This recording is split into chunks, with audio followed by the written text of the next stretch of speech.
ഇപ്പോൾ Bangalore trending ആയിക്കൊണ്ടിരിക്കുന്ന butter ഗുൽഗാണ്ട് ഉണ്ടാക്കുന്ന വിധം ഒന്ന് പഠിച്ചാലോ? വായോ. അപ്പോൾ ഗായ്സ്, ഇതിനായി നമ്മൾ ആദ്യം എടുക്കുന്നത് റോബസ്റ്റ ബനാനയാണ്. എന്നിട്ട് നമ്മൾ റോബസ്റ്റയുടെ തൊലിയൊക്കെ കളഞ്ഞ് നമ്മൾ ചെറുതായിട്ടൊന്ന് സ്ലൈസ് ചെയ്തെടുക്കുന്നുണ്ട്. എന്നിട്ട് ഇതെല്ലാം ഒരു പ്ലേറ്റിലേക്ക് മാറ്റി വെച്ച് ഇതിലേക്ക് റോസ് പെറ്റൽസ് ജാം ചേർത്ത് കൊടുക്കുക. ഈ റോസ് പെറ്റൽസ് ജാം എന്ന് പറയുമ്പോൾ നിങ്ങൾ പേടിക്കൊന്നും വേണ്ട. ഇതിലെ ഇൻഗ്രീഡിയൻസ് ഞാൻ നിങ്ങൾക്ക് പറഞ്ഞു. നല്ല റോസ് പെറ്റൽസ് ഉണക്കി പൊടിച്ചെടുത്ത് അതിലേക്ക് ഷുഗറും ലെമൺ ജ്യൂസും ബട്ടറും ഇതൊക്കെ ചേർത്തെടുക്കുന്ന മിക്സാണ് റോസ് പെറ്റൽസ് ജാം എന്ന് പറയുന്നത്.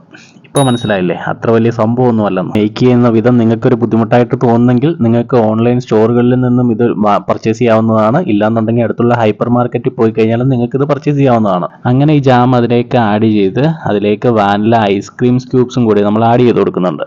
അതിന് മേലെ നമ്മുടെ ടൂട്ടി ഫ്രൂട്ടി ഇല്ലേ, അതൊന്ന് ആഡ് ചെയ്ത് കൊടുത്തിട്ട് ചെറിയായിട്ടൊന്ന് ഡെക്കറേഷൻ ചെയ്ത് കൊടുത്തിട്ട് അതിലേക്ക് ചോക്ലേറ്റ് സിറപ്പ് അതും ഒന്ന് ഡെക്കറേറ്റ് ചെയ്ത് കൊടുക്കുന്നുണ്ട്. അപ്പോൾ ഇതൊന്ന് കാണാനൊന്ന് കളറായിട്ടില്ലേ?